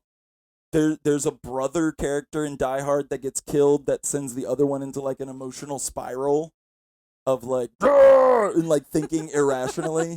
There is like the scene where she texts him the picture of the dead brother's body. I was like, oh, this is the ho ho ho, now I have a machine gun scene of like taunting the killers. I feel like there are beats. They're like, just do Die Hard, but put it in high school and make it what high schoolers would do. Yeah, right. It's like, what if we said the quiet part out loud for action movies like this and drained them of any art? Yeah. Zero subtext. Get that out of here. But yeah, so then we get kind of to the climax of the movie where so we kill Anna. We've turned Kip. I forgot what happens to Kip. Does he get killed? Oh yeah. Yes, he gets killed by Chris, the Buzz from. Oh, the Buzz. Yeah. And then what happens to Buzz? Oh, he gets sniped. Yeah. Thomas Jane snipes him. Yeah. Through the neck, which was another surprise. While they're fighting in the room that was Chekhov's gas interruptus. Yep. And then we get Tristan's escape. So after all this, like the shit kind of goes down. Oh, also, I do want to point out that Ghost Mom shows back up dressed like a Mennonite at one point. Yep, and again has hair. Yep, and hair and a cup of coffee, which I was like, that made me think of just the metaphysical properties of this ghost world, that she has a ghost cup of coffee while she is talking to her. Well, and like, what does that mean in terms of the mental healing that Zoe has gone through? Is that she's like, I don't remember Ghost Mom as her most traumatized, injured form, and she's having a cup of Joe. A cup of coffee, and is that the last time we see her? Yes, because then she kind of like disappears. I think the implication is that like she's healed. She's healed now. Yeah. I really thought she was gonna pour the coffee into her face. mouth. I really wanted that because she or kneels like down. In Casper, where he drinks and it just falls out the bottom. She kneels down, and I was like, is she gonna pour it into her mouth? And then we get another what I thought was kind of a tasteless drawing from real life moment, which is that the way he escapes is the exact same way that the Parkland shooter escaped, which is he had like a slight change of clothes and walked out with everyone else as like there was a panic.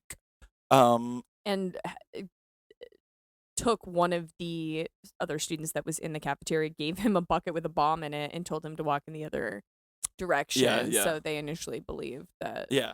That's Wait, his that course. happened in Parkland? No, I just mean okay. that's he is like there's an additional diversion. Right. Also, that bomb was way too sophisticated for teenagers.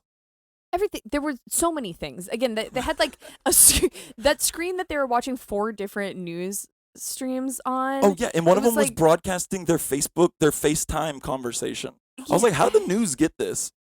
when they're having a FaceTime conversation. That was bizarre. Yeah, he had like the Right. command center. Yeah, like a command center. They built a bunch of bombs.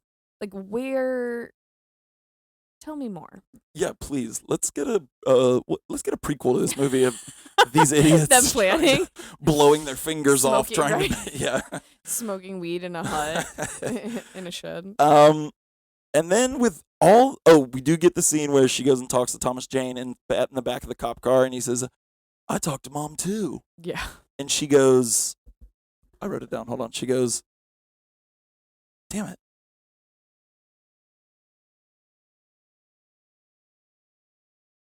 Maybe I didn't write it down, but she goes like, "Weird."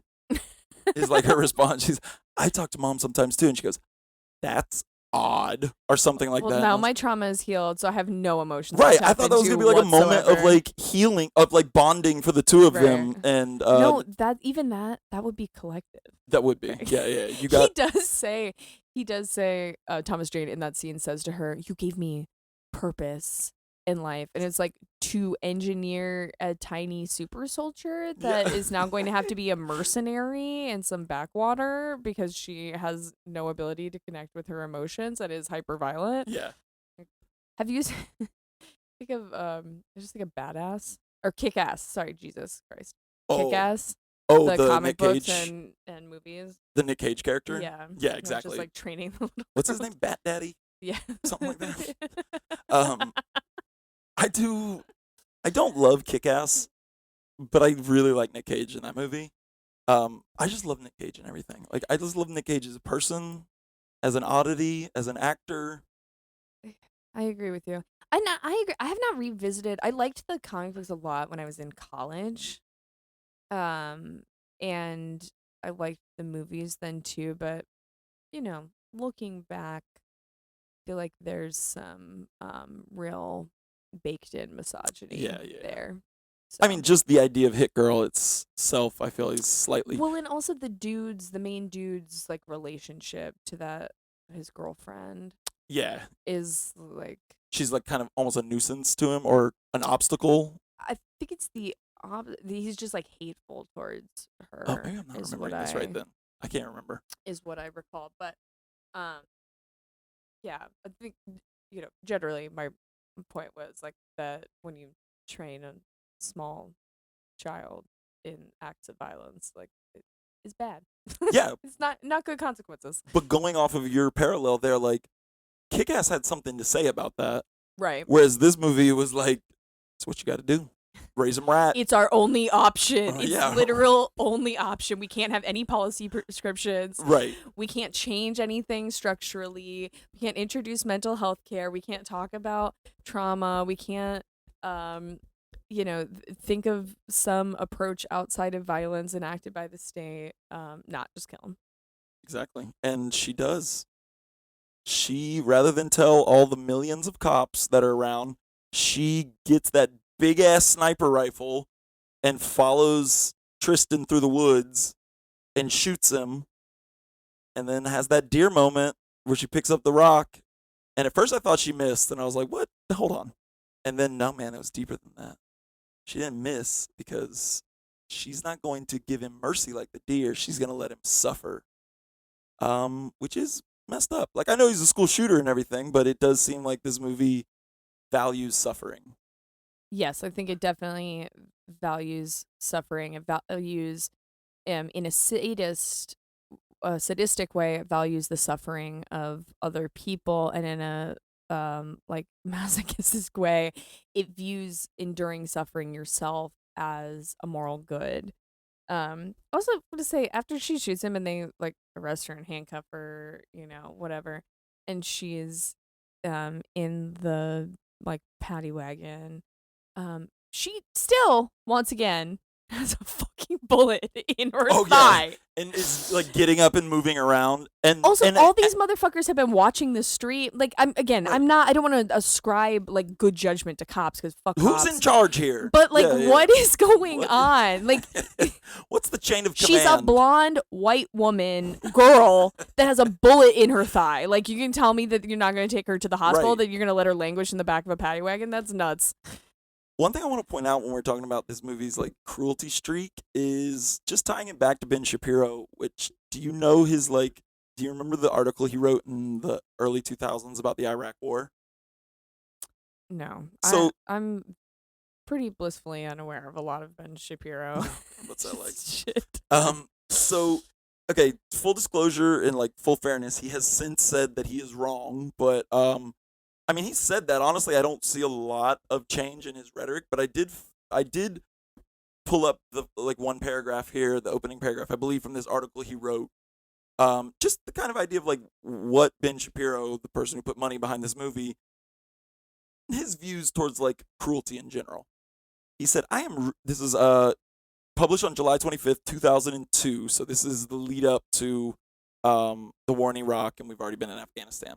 He says, I am getting really sick of people who whine about civilian casualties. Maybe I'm a hard-hearted guy, but when I see in the newspapers that civilians in Afghanistan or the West Bank were killed by American or Israeli troops, I don't really care. In fact, I would rather that the good guys use the Air Force to kill the bad guys, even if that means some civilians get killed along the way. One American soldier is worth far more than an Afghan civilian. So just FYI, when we talk about God. the lack of caring about people, yeah. So that was Ben Shapiro in circa 2002. It's Brutal. Yeah. one of the most horrible things I've ever Yeah. heard.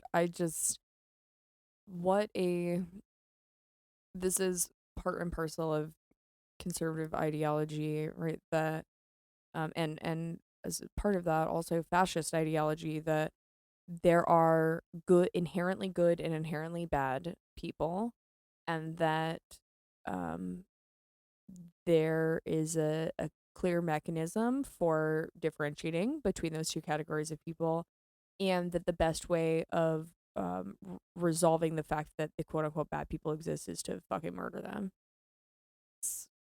Yeah. And without thought, without any kind of thought. Yeah, that It's categorical. yeah, that I watching this movie, I had recalled that article and just it is shocking. Like your reaction I think is spot on to just kind of be flabbergasted. Even what we know of Ben Shapiro now, that is still a shocking read. But yeah, we've reached the end of this movie. I do want to ask you really quick, if we were going to fantasy recast this movie using only the idiots from Ben Shapiro's Daily Wire compound, who would play who? First off, who's Ben Shapiro? Oh, okay. Not who is in the sense Tristan. Of, so yes, what I would say is like 100%. they're all his little coterie of creeps are all the fucking killers. Yeah, definitely they could. I have him as like Tristan 100% because he's the one. I mean, Tristan who's live streaming all the time? Who's live streaming? Who doesn't shut the fuck up all the time? For one, like him and Ben Shapiro have that in common, that they just talk and talk and talk. I know I'm one to talk, but what about Candace Owens? Which it's got to be weird in the Daily Wire offices right now, knowing that Candace Owens is the one who unleashed Kanye on the world, and Ben Shapiro being a practicing Jewish person. Disgruntled. Yeah, I can't imagine that the office luncheons are very. So who's Candace Owens? Like Ghost Mom from Hell? Hell yeah, that's what we need to see. I just put her as punk rock girl because I was like, she's the attack dog. Just the like. Yes, but doesn't she seem would never wear a cool leather jacket like that. No. Yeah, she looks like she's just from Target. No, it's probably like Ann Loft. Oh, Ann Loft. Wait, is it Ann Loft? Not Ann Loft? Okay. Why did when you said it, it sounded right, and then when I said it, it didn't sound like that's what it's called. Yeah. It is Ann Loft.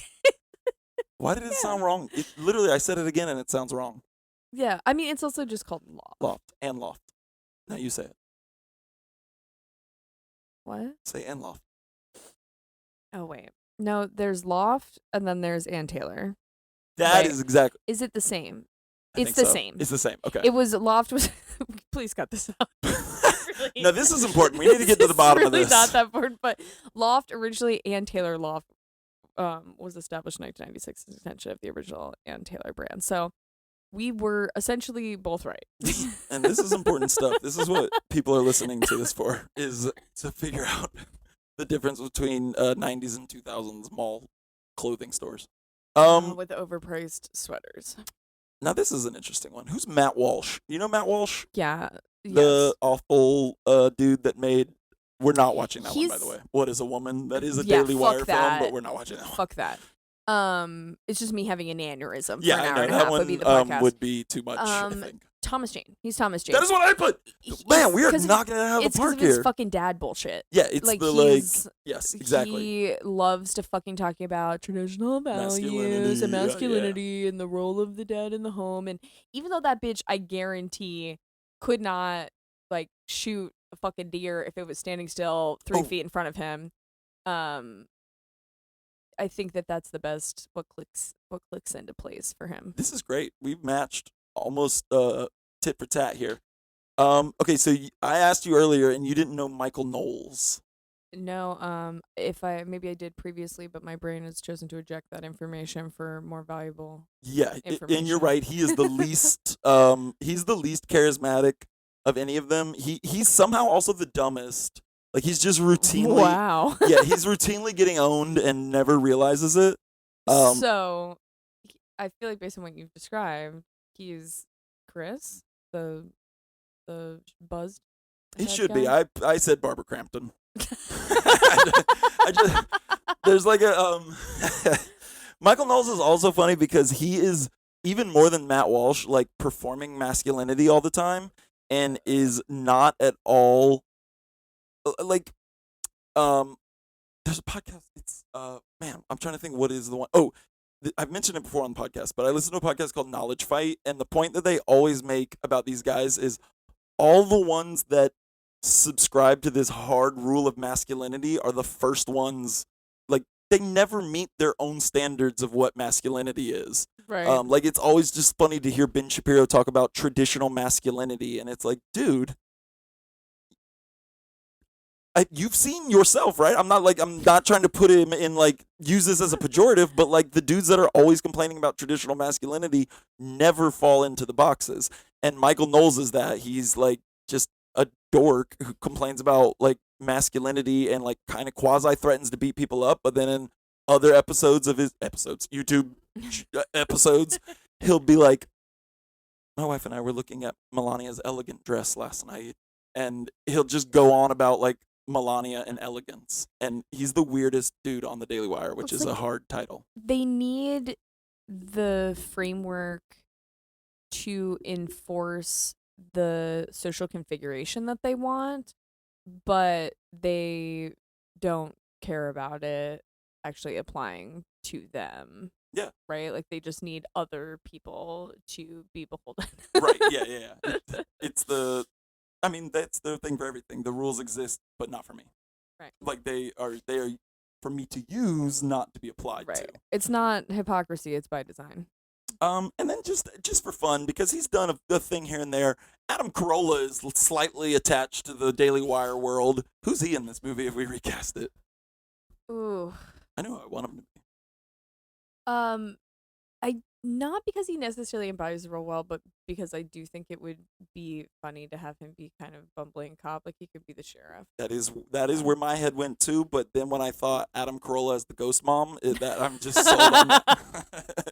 Hey, with that cup of but coffee. yeah, what are you complaining about it for? They put more hair on him, like just keeps getting poofier every time he shows up. Oh, that's one we should watch. His the documentary him and Dennis Prager did about No. You just said Prager. Absolutely not. Let's not laugh too hard. I am alumnus of Prager University. Willingly? Do you know that that's what he calls his YouTube channel? Yes. Yeah. So, like, it's a real. I attended PragerU. Yeah. What an idiot. All right. Well, do you have anything else to say on Run, Hide, Fight? If conservatives want to be so obsessed with the past, might I recommend that they develop some of the artistic skill sets that previous generations displayed? Because this is a sad, sorry show, excuse of a piece of bullshit, that I ever did see. I don't know that it was the worst movie I saw this year, but it was definitely in the bottom 5%. Oh yeah, So for sure. Also, I think this movie is a great answer to idiots like Ben Shapiro that complains why we don't get more conservative movies, because they stink and they're stupid like this one. So you answered your own question there, Benny Shaps. so close and yet so far. Oh, I did write that about several points this movie was making. I was like, keep going, you're Right. almost there. Again, I can totally see a version of this movie that is like made for Shudder. Right, and a little bit more self-aware. Is more a self-aware, lot more self-aware, yeah. and kind of takes, because there is something about the trajectory of Zoe that is final girl, like is very final girl, you know, and like could maybe take some slasher beats, could play up the like ridiculous kills, like the balloon scene, which we kind of see at the beginning, flirting with those ideas, and still maybe say something about like a generation of children that and teens that have been traumatized by going to school in a context where they believe they could be killed at any given time. Yeah. But instead it decides to wank off about masculinity. A lot. And I would have loved the movie where we get to see the scene where the swim captain ordered Thai food. I think we really got robbed on that one. All right, so I guess our plan for these is we're gonna do kind of a 2-in-1 in episodes here. So the next two will be back to reviewing movies that either one or both of us like, and then every third episode we're gonna review some conservative movies, and we're gonna start with the 3 narrative feature films that the Daily Wire has produced. So the next one is Shut In, which stars Vincent Gallo somehow. And then the last one is Terror on the Prairie, which is the one that he made with Gina Carano after she got fired from The Mandalorian. So this is going to be great. I simply cannot wait for the films that are in between all of those. Hell yeah. Yeah, we got some good one of those lined up too. But yeah, this was really fun. Any closing remarks? Run if you need some aerobic exercise. Don't hide from your feelings. And fight the power. Beautifully put.